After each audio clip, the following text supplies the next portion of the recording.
From your local source, WCJB TV 20. This is TV 20 News 530 Live. Good evening. 2 men are out on bond tonight after being charged with selling illegal drugs and dealing in stolen property. The Marion County Sheriff's Office says the men were arrested after an undercover operation in Ocala. Officials were tipped off that Z Discount Beverages on North Magnolia Avenue was selling synthetic marijuana, or K2.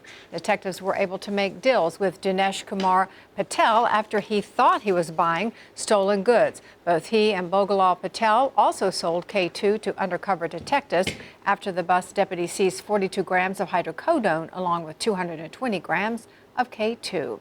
Heading into the weekend, South Florida is already seeing some severe weather. At least 4 water spouts were spotted this morning off the coast of Fort Lauderdale. That's the same area where a bounce house was carried into the air last month by a water spout, injuring 3 children. Quieter back here in north central Florida, but another hot day around the region. Bill, is there any sign of this relief from heat? I really don't see much in our future except for mid-90s. So we may cool it off a little bit by the end of next week, but I think that's about it. Take a look outside. Still 93 degrees, mostly sunny skies, winds out of the west at 9. We've seen a few clouds trying to build in, but humidity up to 46%. You see current conditions all across the region. Some shower and thunderstorm activity a little bit more to the north in Lake City. They're at 91 degrees, 93 across the city, 88 at Cedar Key, and 91 in Ocala. The big thunderstorms have been back over towards Jacksonville, and that's where you see the showers and thunderstorms really flaring up here. The cloud cover a little bit more impressive in Jacksonville. We've been watching these storms out to the west most of the day, slowly moving in with the west coast sea breeze, but it's after everything gets closer to 301, I think we're going to see more of these showers and thunderstorms begin to blossom a bit more as we head through the evening. A couple of strong thunderstorms building up here, moving into northeastern parts of Marion County over towards Putnam County near Norwalk and Georgetown, and a little bit further to the west here, pretty close to Williston. Watching this one little flare up just north of Williston on Williston Road on 121 near Wakahuta. That one is still building up and not moving very much. So the storms that do develop today will be building and then dying off pretty quickly, but they could produce some very heavy rainfall in isolated spots. We'll be looking at that for the next couple of hours as the evening thunderstorms coming in, hot and humid. And we're going to have a quick look at the tropics coming up in a few minutes. Time to check rush hour traffic around the region. Bob Albert joins us with our traffic team update. Bob? Well, thanks, Paige. David, we are seeing a few delays along I-75 this afternoon, that's for sure. The sports brought to you as courtesy of Stephen A. Bagan Law Firm. I-75 northbound 337-mile marker in Marion County reports of a crash. Also 75 southbound the 341-mile marker. A serious crash there with injuries. The left and center lane is blocked right now, and it's causing big-time problems. Also 75 southbound just south of Gainesville. It's south of Wilson Road at the edge of Paynes Prairie at the 381-mile marker. A couple of vehicles there on the shoulder, and the FHP should be on scene over the next couple of minutes. Bob Albert, that's your WCJB TV 20 traffic team report. Face to face, the gunman behind the deadly shooting at a South Carolina church saw his victim's family is in court today. Dylan Roth spent almost an hour at a prayer group Wednesday night before turning his gun on worshipers, killing 9. ABC's Marcia Gonzalez reports tonight from Charleston with the latest. From the county jail where he's being held in isolation, Dylan Roof appearing on video before a judge. Yes, sir.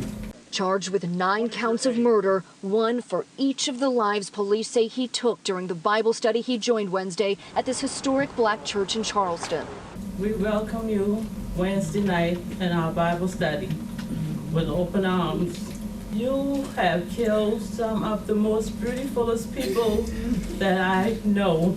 Every fiber in my body hurts, and I'll never be the same. One of the survivors looking right at the 21-year-old police say killed her son. Yet she and others who lost family members in the massacre are sticking with the very messages the victims studied that horrific night.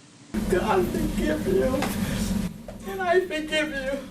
Forgiveness for a man friends say was a racist who plotted this attack for 6 months. But instead of starting a race war, as friends claim was his goal,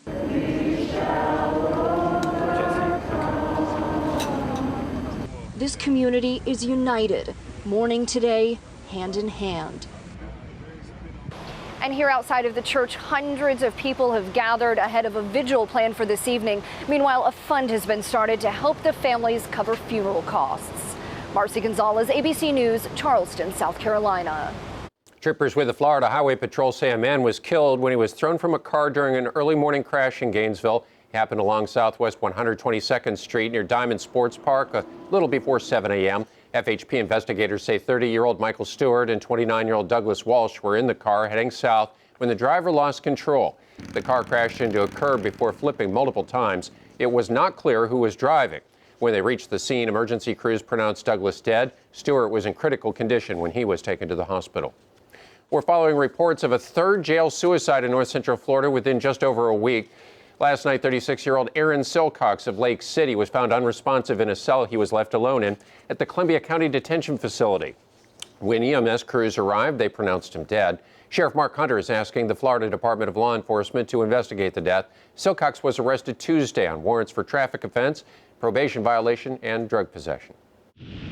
Happening around the state. By the end of the day, Florida should have a budget in place and a government shutdown will likely be avoided. Matt Galka explains what lawmakers accomplished before voting on the spending plan. Senator John Legg acknowledged Florida's unique legislative session during a prayer. And today we find ourselves at the end of that very long journey. And yes, we are a little more tired, a little more weary, but we are grateful and stronger. The regular session started in March and went off the rails when both the Florida House and Senate couldn't see eye to eye on health care funding. It delayed a budget, which pushed the state to the brink of a government shutdown and forced lawmakers into overtime. The Senate spent a majority of their Friday debating the budget. The House already did their debating on Thursday. A budget is all but in place pending a final vote, but that didn't stop Senator Jack Latvala from pointing out the bitterness between the two chambers. He cited the House's refusal of film and stadium incentives. That hurts in Jacksonville. That hurts in Orlando. That hurts in Miami. And that especially hurts in Daytona Beach. And we fought for those on behalf of the Senate, but the folks at the other end of the hall don't like incentives. Senator Nancy Dieter also took a shot. To play nice and pretend everything was golden this year when we know it was not. There's an old expression, you can't choose your relatives. We also can't choose our colleagues down the hall. When lawmakers do go home for the year, they won't have as much time to sit and stew. 2016's legislative session is set for January. The early start means lawmakers will be back meeting again in the fall. In Tallahassee, Matt Gelka, TV 20 News.